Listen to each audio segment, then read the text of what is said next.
Yeah, now you are ready to go. Working? Perfect. Cool. Awesome. So let me know when I can start. Yeah, you can Yeah, start. you can go ahead. Okay, perfect. Okay, cool. So uh, for these office hours, we would like to have a, like an update of the different things that we're doing in terms of the development of Griptape and also the next releases that we're gonna have for that. We have an agenda for that for this particular meeting, which is first we're going to talk about certain announcements, uh, then like the state of the current development, and finally like some information about when the next release is going to be and what is going to include in terms of the current development that we're having. So first of all, in terms of the announcements that we have, we released Griptape 0.2.24, which includes a PR from Austin, which is really, I'm not going to go over that really, but it was just like typos and some cleaning he did. And also, there was an issue related to the Pinia version that the project was grabbing when you install Griptape. For you guys that don't know, we are using Pinia as our store management library. And well, we had before, what we had before was this version, the 2.0.0 beta 0.2. But we were looking for getting the minor releases too. So that was causing a problem with some users. So right now we just update that to not get the minor releases for that particular version, and this change will actually hard code this version, and you'll not get the issue that we were having with this, because we're gonna get this specific version and not minor batches, which I think was the thing that was causing problem. So this should solve that. Another thing that we want to announce is this to set up that we need to set up a Griptape Discord channel. So there's a lot of issues that right now are being like sort of the basically Sandy we're handling basically we're yeah. So Sandy were like getting all those issues, and right now I think one way that we could actually centralize all the issues and give people like a more engaging response to those is by setting up a Discord channel for Griptape specifically, so people can go there and ask questions, and we can actually answer them like as soon as possible, and also people can submit issues, I think, or maybe comment them. But I would like specific issues like bugs to be reported directly on the repo, and that's the next point, right? To provide Griptape bug report guide. So I will have these. We need to have this report guide in order for people to know how to do bug reporting, and that will help us a lot in terms of how do we handle those, and like you have like enough information to really start solving them. So we'll put out information about where those channels are going to be. We're still working out. I think we're going to set up a new server, but also maybe have a channel within Secret Network. So we'll let you guys know. Yeah. And then also, I would like to provide a Griptape PR guide. So this is for pull request. Right now, we had our first pull request like last week, I think. But I would like to make a template on GitHub. So when you create a pull request, you automatically get the template for that, and then you just fill in whatever it needs to fill in. Obviously, for any comments in terms of bug reporting or PRs, we're going to be comment those on the issues themselves on GitHub for Griptape View or Griptape JS for Griptape, let's call it. Yep. So those are the announcements for now. Yeah, I don't know if anyone has any questions. In case not, but let me go over the current development. So in terms of the current development, there are 4 main topics that I want to talk about, which are the things that we just started to work on this week. So just for you guys to know, we have the way the project is structured. We have a 2-week sprints development, which means that every 2 weeks we have a release, which is a set of different features that we want to add to Griptape. Those features are based on the current plan that we had, and also maybe suggestions from the community. So if you have anything that you would like Griptape to have, or you thought about an idea of how to implement something, and maybe you see that in a lot of different applications, and it's common to different applications, you can just suggest to us, and we can evaluate it and add it to Griptape. So for now, the 4 ones that we're working on is module renaming, which is more like an architectural decision that we are making. We also are improving the Bootstrap API for core Griptape. I think I need to update this just to say where is the changes, where are applying those changes. Also, we are doing improvements on the contracts API. This will affect both Griptape and Griptape View, which is a current framework-specific implementation that we have. And also, we are starting to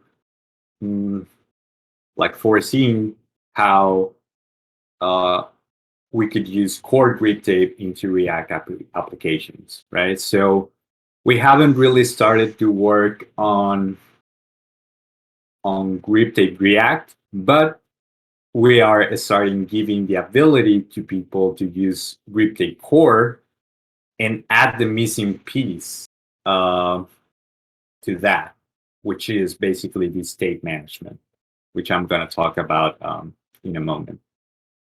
But and yeah, that would be really helpful, because right now Griptape core and Griptape React are very Griptape View are they function as one, basically. You cannot use really Griptape JS alone. Well, you can, but it's not designed that way. So we are making this Bootstrap API and Contracts API improvements. So Griptape JS right now will become this sort of utility library that can give you all the different functionality. It will be all you need to really start doing a complete application, but it will not have these framework-specific features that will enhance your developer experience when you're using Griptape. So yeah, we are going to still work on that, but yeah, that's the status for that. Yeah, so in terms of module renaming, we're going to add a diagram here just to explain this a little bit more, and to be more to have a visual thing for people to not really understand what we're trying to say here. But in Griptape, we have different modules, right? So we have a wallet module, let's say. We have a contracts module, a W secret JS module, and so on. We have different modules. It's a module a structure or module designed a library. So we want to rename one of those modules from WSecret.js to blockchain. That's the only change. And from the technical standpoint, that change only means to rename a file, basically, and rename some variables or something like that. It's not really a big deal. It's just to start like making the foundation of the API more clear to people. So also when someone want to contribute to Griptape, they will know what that means, right? So yeah, I think the diagram will make that more, explain that better.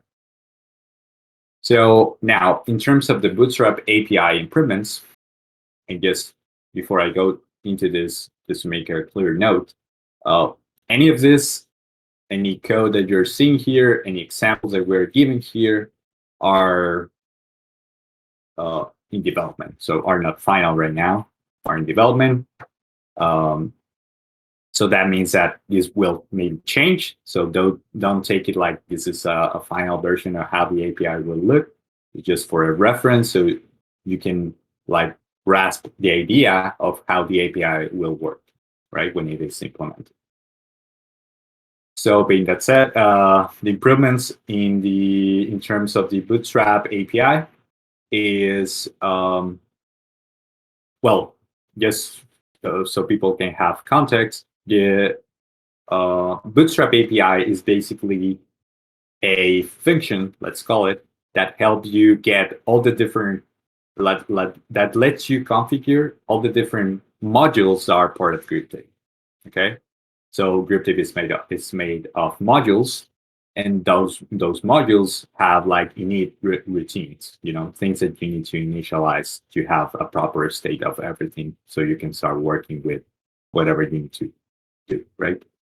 So in the case of the Bootstrap API, it has two objectives, right? You need to initialize the blockchain module, and you need to configure I think this is wrong. It's not a wallet provider.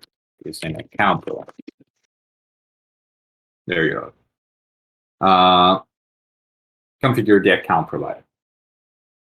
So by actually defining these two objectives, the current changes that we need to do to the current API is add this new concept of a account provider. Okay, so what we're thinking of as an account provider is basically something, some sort of object that will have the ability to tell the framework or to tell Griptape to which account we are working on. Okay, to which account we need to configure all the different modules for, basically. So an example of how the current API for bootstrapping the application is, this is a way that you can actually bootstrap a Griptape application. Like this is how it looks. Okay. Basically, this is always this code. You always put this code in the entry point of your application. So in this case, for Vue is the main.js or main.ts file. Okay, so you have your project, whether it is maybe a single like a page, an HTML page with a script tag right below right before at the end tag of the body, and that just should be your entry point. And you just put this code there. Or in Vue, you just use the main.ts or JS file, or in React, I think it's the app.ts or JS, right? Or even the main, I think it has, or app.js, whatever. The idea is that you need to identify the entry point of your application, and then you put this code there. And this is the way that you can bootstrap your application. So right now, the grip, there's a method called grip in Griptape JS. This is Griptape core, right?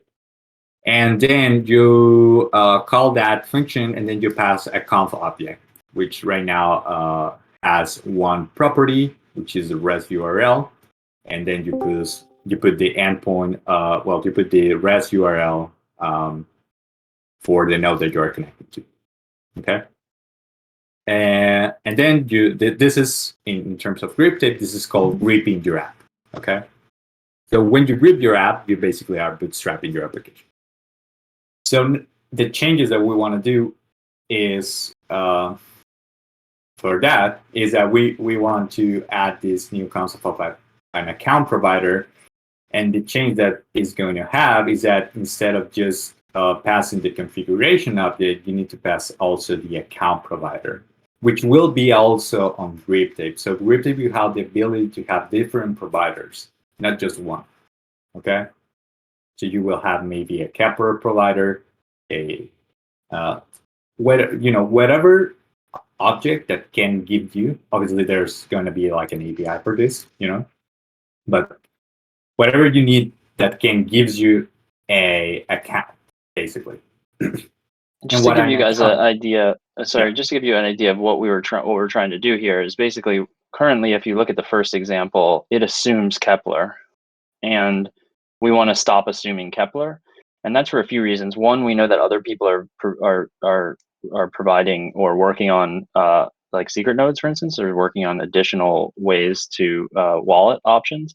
But also, we want Griptape to start being able to work within a node server-side environment, in which case having Kepler doesn't really make sense. So in that case, you might have, say, a situation in which you actually just pass your mnemonic into like what we might call like a native provider or something like that. And that will allow you to run the application without Kepler at all involved in it. So anyway, just wanted to point that out. Yeah. Yeah, and also it helps, for example, for server-side implementation of Griptape, right? If you want to use Griptape on server side, which will be possible using this approach. Okay. So, yep, basically that's it. That's the improvements that we want to make on the Bootstrap API. And what would you expect for that is that the grip method that is on Griptape will change. The signature will change, right? You'll have to pass an account provider. Maybe because our approach to designing this library, Griptape as a whole, is a convention over configuration. Maybe by default, we will have certain provider configured by default, but this is something that we need to think about because you don't always want that. So maybe it's a requirement to actually be passive provider. But yeah, that's something that we still need to figure out. That's it for the Bootstrap API improvements, actually. As I said, this is just examples of how the API will look. It's not necessarily a final version of that, but yeah, that's what you can get the idea by looking at this. If you have JavaScript background. The next thing that I want to talk about is the contract API improvements. And this is actually one of the major ones, one of the major changes in actually, I think all Griptape. This requires a little bit of background for you, and I will be very briefly, just for you to understand what I'm trying to say. So right now we have a contracts module in Griptape. That contracts module gives you the ability to create the client representation of the contract, right? And what I mean by that client, I mean by some sort of object that gives you the ability to make calls to the contract in the blockchain, right? So there should be a way that you can have this object in your browser that have the ability to do that. The way that works is that we have a library for that, right? We have Secret.js. The only problem with that is not Secret.js by itself, is that you need to do a lot of boilerplate code to actually use Secret.js and start doing calls to the blockchain, right? So our idea was to abstract all the different boilerplate code and all the different things that you need to do in order to make a call to a contract. So we can have like a cohesive API that you can use to make those calls and not to worry about all the different things that you need to set up to get that. In the first version of the API, this is how that looks. And I'm going to point out some of the problems with this API while I'm explaining it.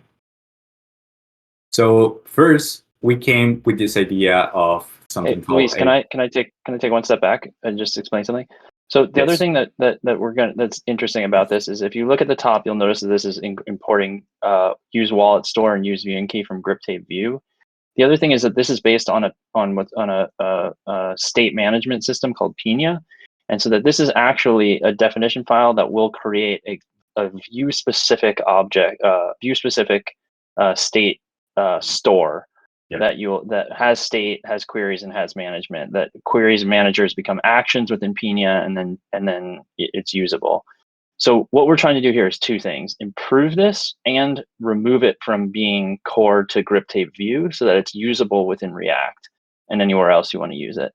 And so what we're doing here is basically two things at the same time. We're making it no longer a Pina specific thing, where instead it'll be like a native, vanilla JavaScript thing, and at the same time make it. As we were developing applications, we just noticed we were writing the same code over and over and over again. So what Lisa will show you is that we're going to greatly simplify that and make it easier on developers and faster. So. Yeah, awesome. Yeah, you're right. Yeah, basically we want to take the contracts module and make it vanilla and put it into Griptape. So you can start using that in any other kind of framework, not just React. So Svelte or whatever, even like plain vanilla application if you want, you could use it and you won't need Vue, right? So yeah, this code that you're seeing right now is Vue specific. So this is something that you need to take into account. Okay, thanks. So the first idea is to have something that we call a contract definition. Okay, a contract definition is no more than an object that gives you all the different basically have all the different methods and let's say all different queries and messages that you can make to a specific contract. Okay, and also added to that, you have a state component of this definition, in which this state will basically represent the state of the blockchain of that contract, right? For a specific query in this case, or even a specific query actually. So this is an example of a contract definition. And what you do in order to create a definition, you just create an object that has three properties: state, queries, and messages. So state is where you define another set of properties that will hold the state of the blockchain. And you can feel the state of the blockchain by doing queries. Okay. So queries will have a set of methods, not properties, a set of methods that will call the blockchain basically and get the state of the blockchain in, of the real blockchain, let's say, grab it and put it into your browser and saving it in the state object here. And finally, we have messages, which are transactions. So how the API was designed at that moment was to, okay, you'll have the ability to access to a specific, to the secret client, which is part of the renamed module, which is a blockchain module.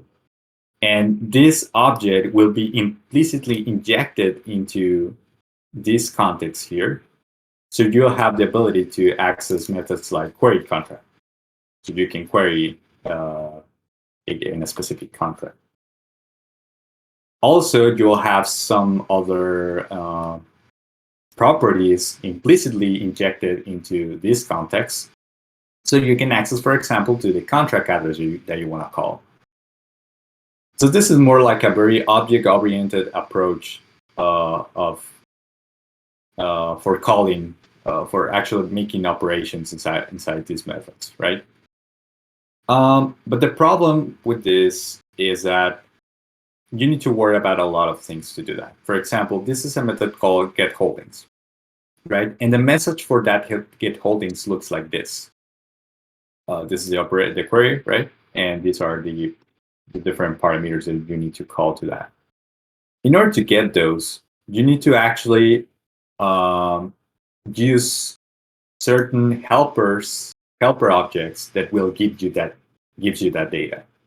For instance, we need a wallet which can in which we can have access to our address, and we need this object called viewing keys, so we can have access to this method that can gives you a viewing key for a specific contract that you have created.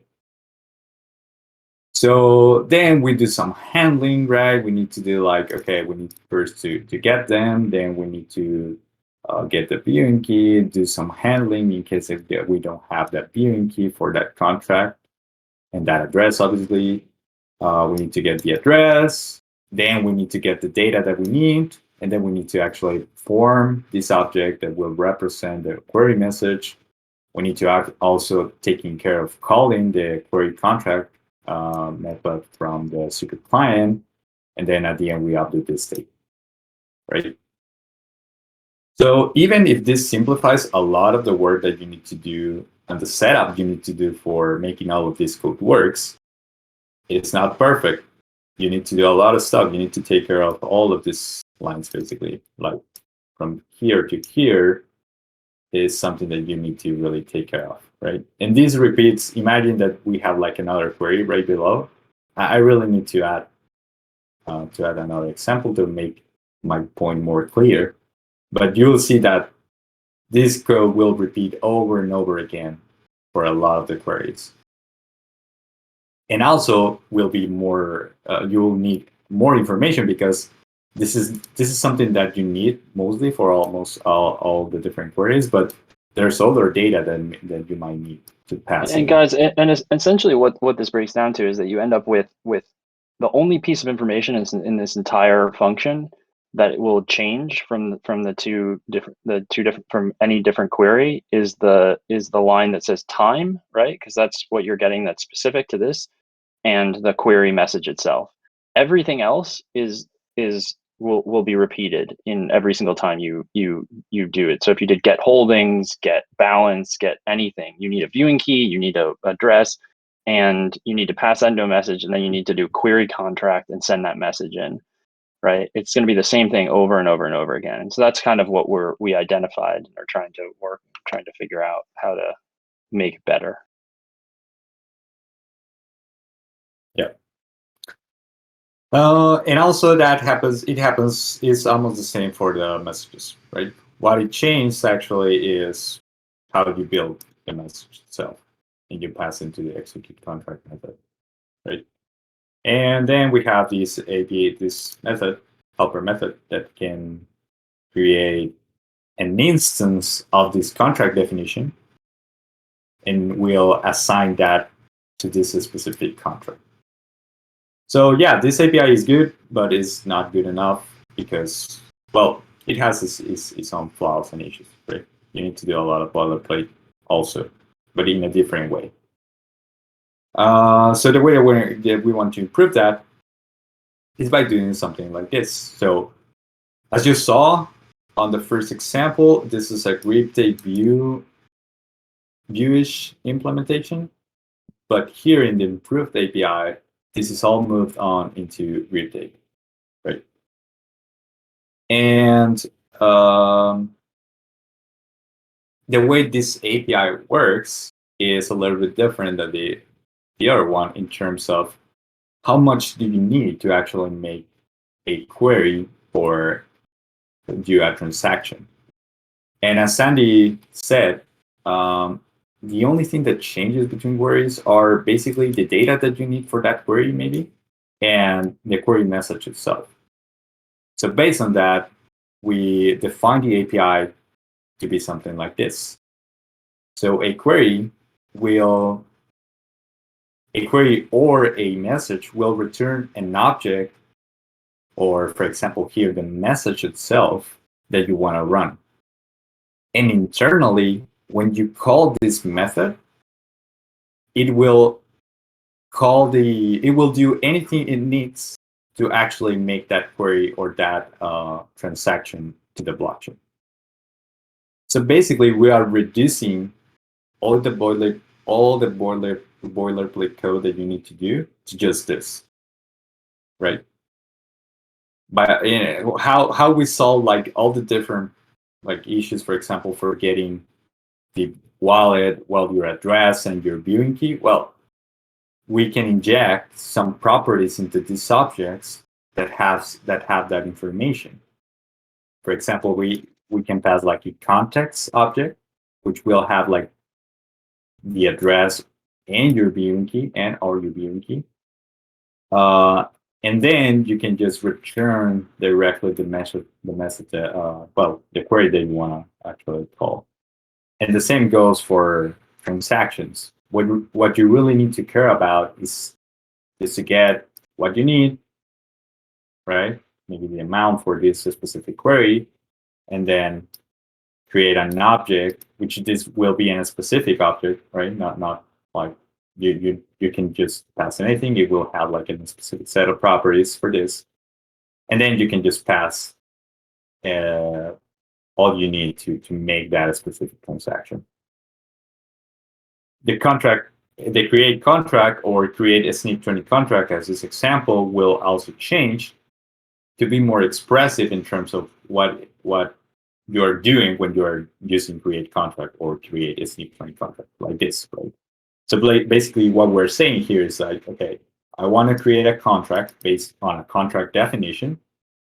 This is an idea for to uniquely identify this contract in Griptape is at this address on the blockchain, and this is the definition for it, right? And in your code, when you're doing that, right, in your, let's say in your React component or in your Vue.js component, basically what you will do is just call the methods like this: get holdings and stake, like in your past, like the number you want to stake on. As you can see, you're not passing the context thing because this gets injected somehow by the create contract object, by the object that gets created when you run this particular function. So at the end, you get an object that has the ability to make queries to your blockchain or to do queries or do transactions. And your contract definitions are just a set of objects that represents what you want to do. So basically we are going from a imperative approach to a more functional approach in which you tell what you want to do and not how to do it. So this is kind of like the way that we're thinking, or the way that we're the idea in which we are basing our thinking to design this API. Yeah. So one thing to note is that because of this API removes the state object from this, we're essentially taking a step back in that regard, where state management isn't being considered within the contract definition, which will mean that this will not be compatible with the current Vue implementation. So what's going to happen is we're going to be releasing this. It'll be ahead of the Vue implementation. The Griptape Vue, until we will work on that, but it will be importing an older version of Griptape until it itself has been updated. But the benefit here is that this can be used in React, in Vue if you want it to. You can use any state management system that you want with this, and it can also be done on the server side, which is really important to us. And so that's what the kind of next releases will show, I guess. Yeah.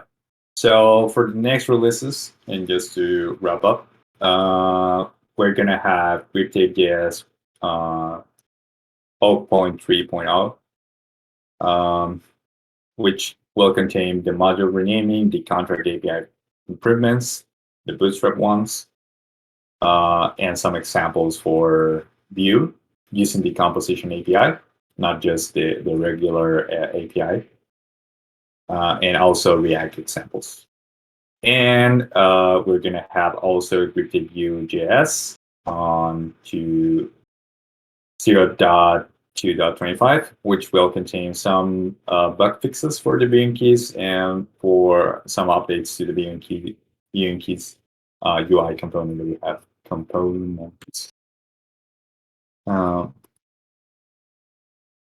Yeah, so, and just to like sort of summarize what our thinking is that basically we're kind of getting started. This is really our first full week of development. We brought in new developers to work with us, and we've kind of tried to take as best as possible first principles approach on what we want to build here, as opposed to just like start moving forward with more and more features. We want to make sure that we don't go down a path too far that we then have to backtrack in order to make it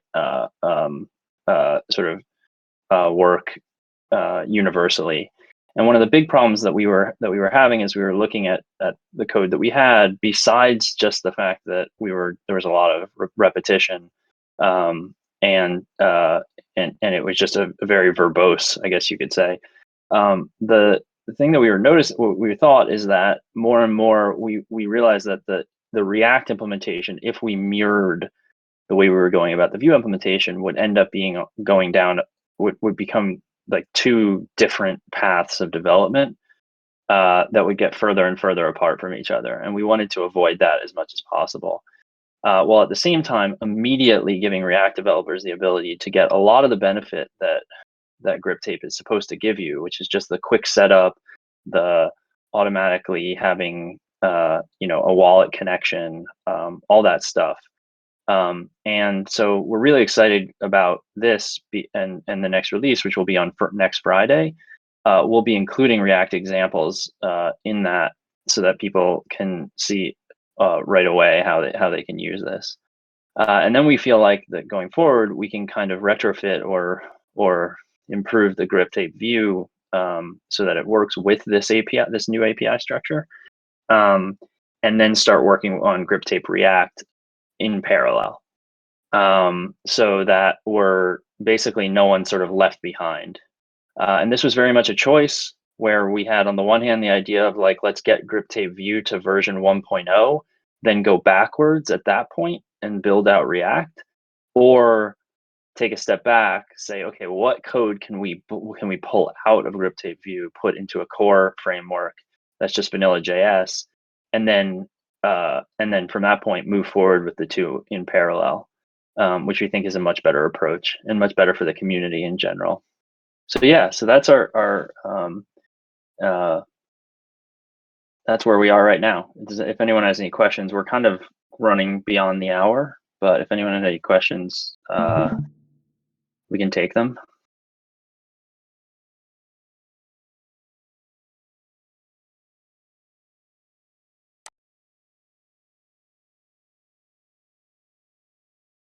Cool. Well, Ciro here recorded this, so we'll be able to have that. And we're also putting the notes you saw into the Griptape page, and keeping track of them on a weekly basis, so that anyone can go back and see all the different updates that occurred by date. Yeah, going forward and going back and sort of see the history of everything. But yeah, we'll be disseminating all the information about a new Discord server or just a new channel, and trying to get out the docs as soon as possible on PR requests and other things, just to sort of make the communication for people who want to use this a lot better. But yeah, thanks a lot. Sure, I guess you can stop recording. Yeah. Really appreciate it. Thank you. Also, one more thing. That's the next call will be this week's Friday or next week's Friday? Next week's Friday. Okay. We'll be doing a release and kind of a demo and showing code and stuff like that. Okay. For everyone. In the same time? Well, we'll also be doing Thursday. This Thursday, every Thursday, we'll be doing an hour here. We haven't really decided the time on Friday, so I guess we'll let people know that soon. We're going to talk about it internally. Okay. But actually, I'm asking this because I will add into my calendar, so that will. Yeah, I mean, I haven't looked to see if there are any overlaps Friday at this time, but if there aren't, then then I don't see any reason why not to. It's a good time for us, so. Okay. So you could sort of, I think that's a good bet.